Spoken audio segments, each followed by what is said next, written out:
आपको बता रहे हैं कि वफाकी वजीर बराए माहौलियात शीरी रहमान ने कहा है कि बड़े शहरों में अर्बन फ्लडिंग और पहाड़ी इलाकों में लैंड स्लाइडिंग का इम्कान है, जबकि मुख्तलिफ शहरों में 24 से 48 घंटों में गरज चमक के साथ बारिश हो सकती है।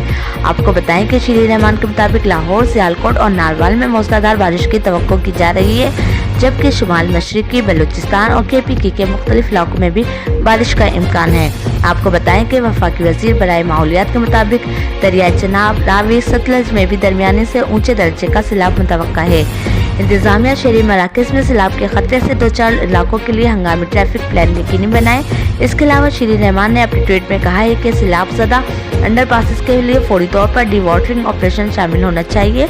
उनका मजीद ये भी कहना था कि जिला इंतजामिया को दरिया के आस पास के इलाकों में पेश की तैयारी और फौरी रद्द अमल यकीनी बनाना चाहिए, जबकि मुतालिका इदारों और स्टेक होल्डर्स को फौरी ताउन को यकीनी बनाने के लिए फाल राब्ता बरकरार रखना चाहिए।